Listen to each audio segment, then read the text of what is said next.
Okay, she's ready. And you know what?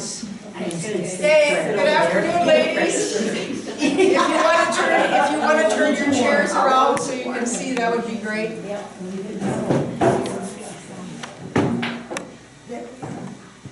You know, a while back when I was first planning this Christmas party, I decided that it would be nice for our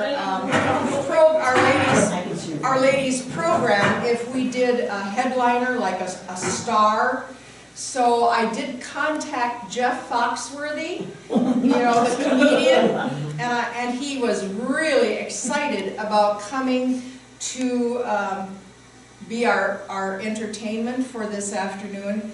But sad to say, this morning I got a call from him, and he said he would be unable to come and entertain for us this afternoon. But he said he has his cousin, and her name is Jess Foxworthy, and he said his cousin was just as good as he was. So today I am very, very proud to present Jess Foxworthy.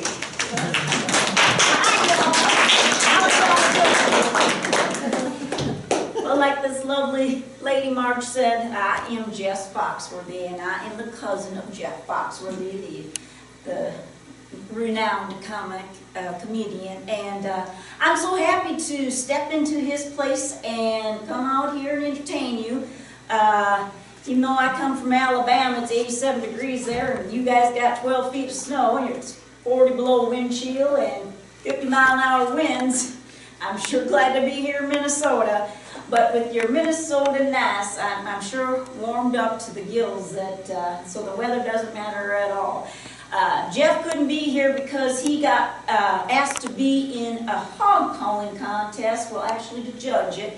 And you know how prestigious that is, and you wouldn't want to pass that. That's going to be a feather in his cap. So I'm very happy to be here today. And, well, you know, I've just been kind of feeling out of shape lately. So I went to my doctor to ask permission if I could join a health club. So he gave me the permission. I joined a gym. And so I decided to sign up for one of them aerobic classes, you know, them senior ones for seniors. And I bent and I twisted and I jumped and I gyrated and I sweated for an hour. But by the time I got my leotards on, that class was over. But you know, I feel like I still got it all. The only problem is nobody wants to look at it. But you know, I want to ask a show of hands here. How many people are getting old here? Anybody? I know I am. Okay. Well, I got to tell you, I have had 2 bypass surgeries. I have a new hip. I've got brand new knees. But I'm half blind. I can't hear anything quieter than a jet engine. I'm on 40 medications that give me side effects of dizziness, shortness of breath. I do have blackouts occasionally. I can't hardly feel anything in my hands and feet. My circulation's so poor. I don't know if I'm 84 or 48 on some days. But I'll tell you what, I thank God every day I still got my driver's license. They ain't ever going to take that away from me, and let me tell you, they'd have to catch me first. But don't let aging get you down. Hey, don't let that get you down, because it's too dadglam hard to get back up again. Unless you got one of them necklaces that you push a button, and I fall and I can't get up. Don't let it get you down. And don't stop laughing because you're getting older. You gotta grow old. You grow old because you stop laughing, so don't stop laughing. All right now, Forrest Gump. How many people have seen the movie Forrest Gump? All right, yes. Well, I gotta tell you, I got some bad news for you. Forrest is no longer with us. How many people know St. Peter up at the pearly gates? All right. Well, Forrest was up talking to St. Peter. St. Peter said, well, welcome, Forrest. We're so glad to have you here. We've heard so much about you. And Forrest said, well, thanks. You know, he's pretty humble. And St. Peter said, but the only problem is right now is we're pretty full up here. It's pretty tight fit here, and what we have to do is give you an entrance exam. No way.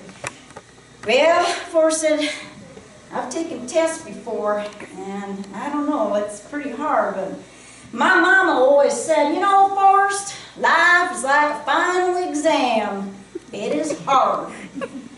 Well, Forrest said, St. Peter, this one ain't that hard. There's only 3 questions. First question is, which 2 days of the week start with the letter T? Second question is, how many seconds are there in a year? And the third question is, what is God's first name? Well, Forrest said, you know, that first question pretty easy. The 2 days of the week that start with the letter T, well, that'd be today and that'd be tomorrow.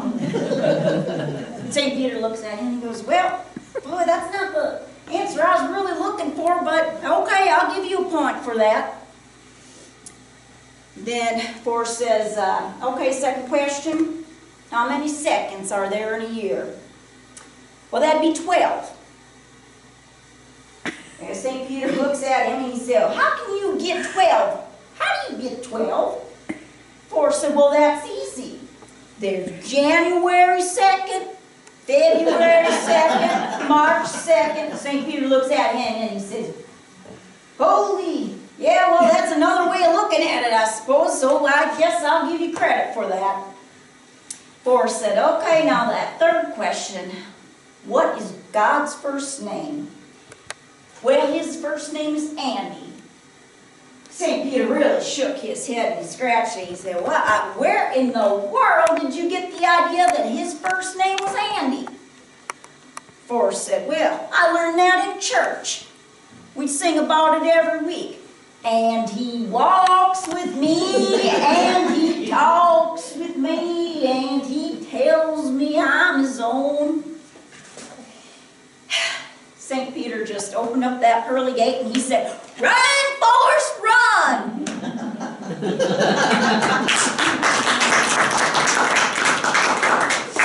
Yes, sir. And we'll see him up there someday. All right, you know, my cousin, Jeff, if you've ever been in any of his shows, he characterizes people as, you might be a redneck if you have this, that going on.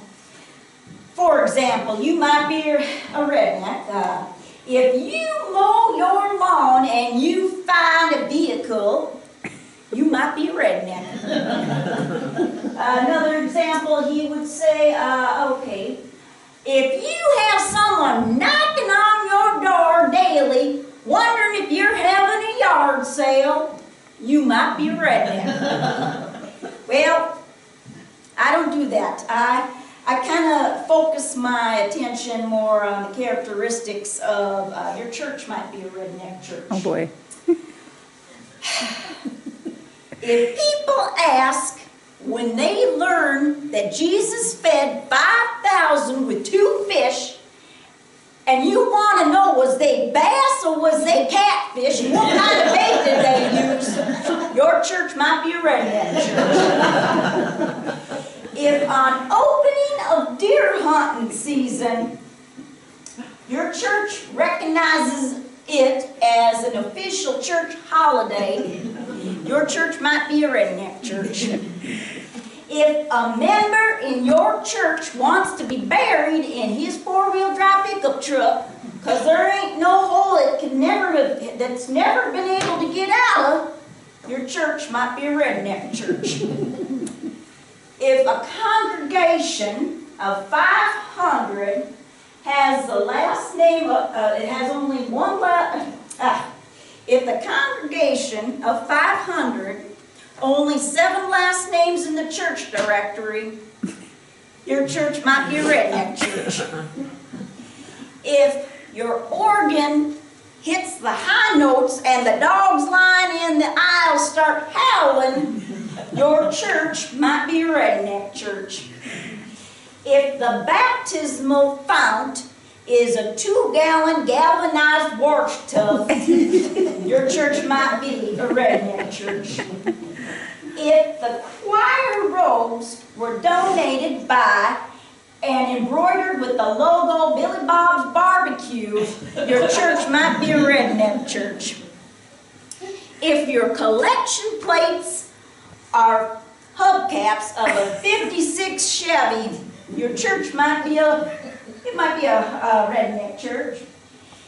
If instead of a bell, you're called to service with a duck call, your church might be a redneck church.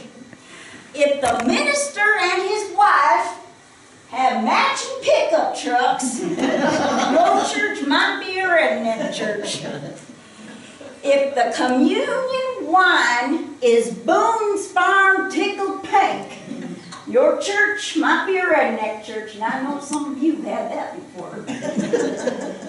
If thou shalt not covet hunting dogs, and it applies to your hunting dogs, you might have a redneck church. And finally, if your final words of the benediction are, y'all come back now, you hear? Your church might be a redneck church. But that's okay now, because God loves us rednecks too. Thank you and goodbye.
Oh, Sandy said she likes a waltz.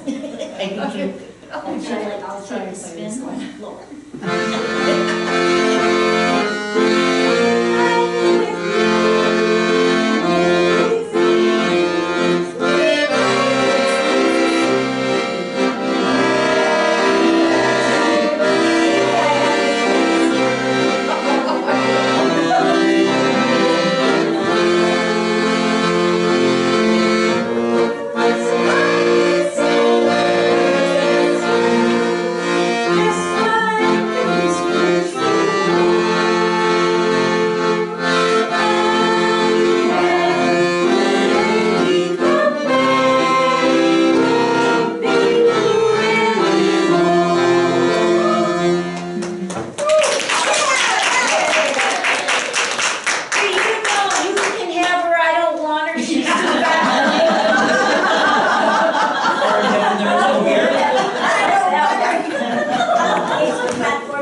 I love it when you can come and play for us. I do too.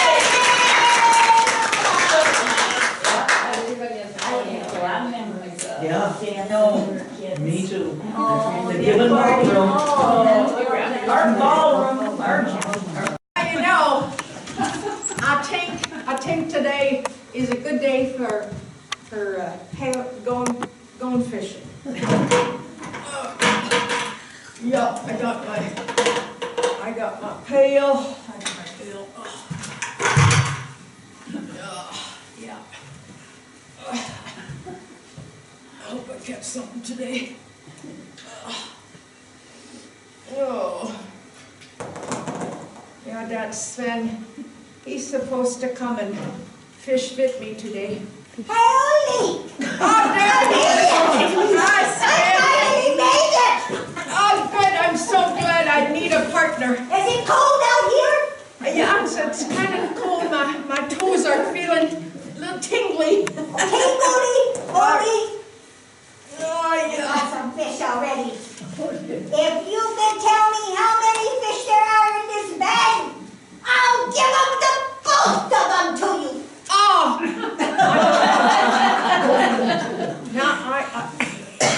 Not a dang thing comes to my head. Okay.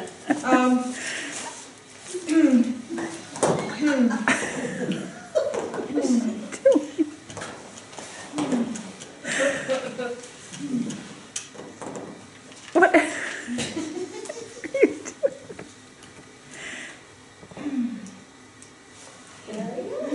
Yeah. I just put that big fish down there.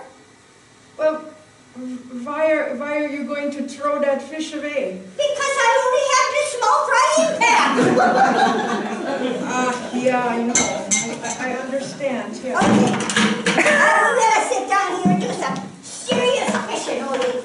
Okay. Yeah, today's gonna be a good day. We're gonna get a big catch of fish today.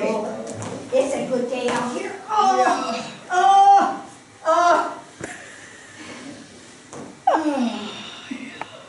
man. Hey, Ollie. That fish bit my toe. that fish just bit my big toe. Well, which one is it? Well, I don't know. They all look alike to me. Yeah, I suppose so. Hey, look, Oli. What? All the fish are in your hole. Oh. Why don't you sit over here? Let's change places. Oh. I want to catch something too. Oh, okay. We could change holes with you one time. Okay. I'll try this hole. Oh, You try that hole. Okay. Well, Ollie, Yeah. now all the fishes, they're coming in that other hole. We gotta change holes again. Oh, You want this one. I gotta hurry. okay. All right. There we go. Okay. Oh, that's better. You fish in your own hole, and I'll stay in this hole. Yeah, that sounds good. Ollie, Yeah. fish are very smart. Well, yeah. They do swim in schools, don't they? Oh, yeah. Say, I gotta ask you something. Sven, how do you communicate with fish? Well, Oldie, I just drop them a line. Oh, yeah, that's right. Oh boy, am I ever tired. I get tired, even from fishing. Oldie, Yeah. do you think where do fish sleep? Well, everyone knows that. Fish sleep in the riverbed. Oh, Dad. Oh, that's where they sleep, yeah. Oldie, look at that big bird up there. Oh, yeah. Yeah, I see it. Yeah. Do you know that bird's favorite Christmas story? No, I don't. Well, it's the finch that stole Christmas. Oh, yeah, that's a good one. That's a good one.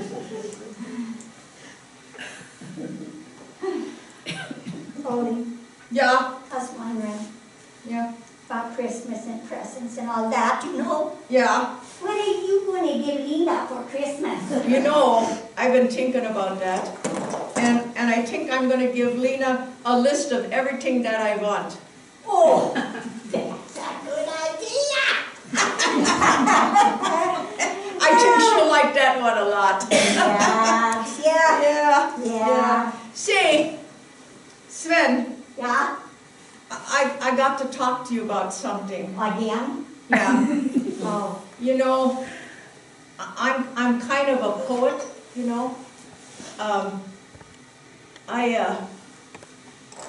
Sometimes when I'm thinking, all of a sudden, a rhyme comes to my head, just like that. It's in there, swimming around. And then all of a sudden, when that rhyme comes to my head, I just have to write it down. So, you know, I've been working on this poem for a long, long time. And I brought it along with me today. You can see I've been working on it for a long time. And anyway, I was wondering if I could just read it to you today. oh, yeah, You Dad. know- We just fishing. That'd be nice, Oldie. Yeah, because you're the first one I ever shared this poem with, Okay. you know. I'll keep And- it quiet. Okay. And this poem is about my favorite food. Not really. I call this poem the Lutefisk Lament. Yeah. And I'm going to read it for you today. Is that okay, Oh, Sven? yeah. Okay. 'Twas the day before Christmas, with all things a bustle, as Mama got set for the Christmas Eve tussle. Aunts and uncles and cousins soon would be arriving, with stomachs all ready for Christmas Eve dining. While I sat alone with a feeling of dread, as visions of lutefisk danced in my head. The thought of the smell made my eyeballs start burning. The thought of the taste set my stomach a-churning. For I'm one of those who good Norwegians rebuff, a Scandinavian boy who can't stand the stuff. Each year, however, I played at the game to spare Mama and Papa the undying shame. I must bear up bravely. I can't take the risk of relatives knowing that I hate lutefisk. Then out in the yard, I heard such a clatter. I yelped up to see what was the matter. And there in the snow, all in a jumble, 3 of my uncles had taken a tumble. My aunt, as usual, gave them what for, and they were up and gone right through the door. Then from out in the kitchen, an odor came stealing that fairly sent my senses to reeling. The smell of lutefisk creeped down the hall and wilted the plant in the pot by the wall. The others reacted as though they were smitten, while the aroma laid low my small helpless kitten. Uncle Oscar and Lars said, "Oh, that's yummy." And Kermit said, "Oh, that's good for the tummy." And then, "Dinner time," said Mama, ringing a bell. They rushed to the table with a hoot and a yell. I lifted my eyes to heaven and sighed, and the rose on the wallpaper withered and died. But with my legs full of lead, I found my chair and sat in silence with unseeing stare. Most of the food was already in place. There remained only to fill the lutefisk's place. Then Mama came proudly with a bowl on a trivet. You would have thought the crown jewels were in it. Then Mama lifted the cover on that steaming dish, and I was face to face with that quivering fish. "Me first," I heard Uncle Kermit call, while I watched the paint peel off the ball. The plates were passed for Papa to fill, and I waited in agony between fever and chill. He would dip in the spoon and hold it up high. It oozed onto the plate. I thought I would die. Then came my plate, and to my fevered brain, there seemed to be enough lutefisk to derail a train. With butter and cream sauce, I tried to conceal it. I salted and peppered, but the smell would reveal it. I drummed up my courage. I tried to be bold, and Mama says, "Eat it before it gets cold." I decided to face it. "Ufta," I sighed. "Ufta indeed," my stomach replied. Then I summoned that resolve for which us Vikings is known. My hand took the fork as with a mind of its own, and with reckless abandon that lutefisk I ate. Within 20 seconds, I cleaned up that plate. Uncle Kermit flashed me an ear-to-ear grin as butter and cream sauce dripped from his chin. Ew. Then to my great shock, he whispered in my ear, "I'm sure glad that's over for another year." It was then I learned a great and wonderful truth, that Swedes and Norwegians, from old men to youth, must each pay their dues to have the great joy of being known as a good Scandinavian boy.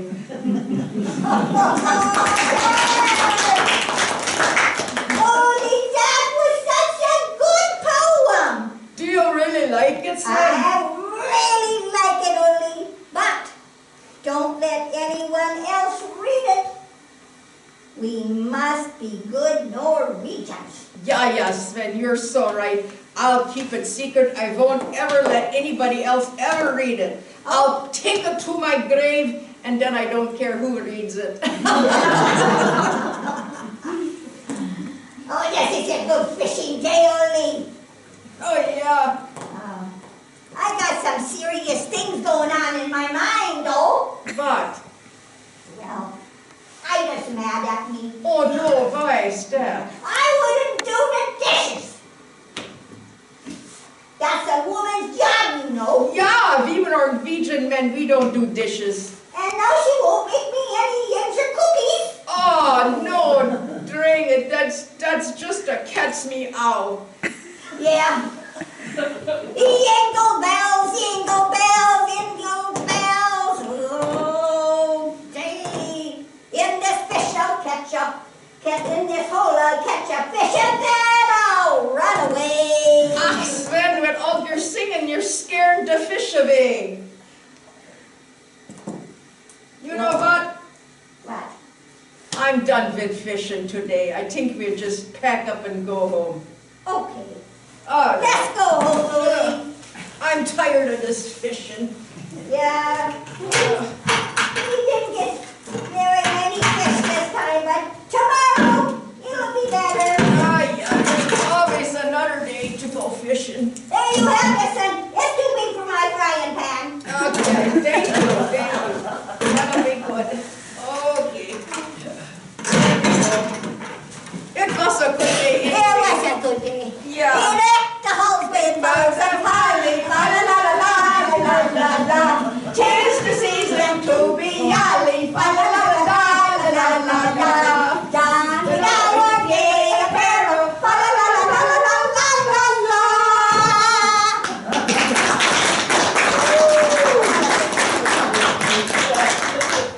Sarah, would you mind taking our picture? We didn't.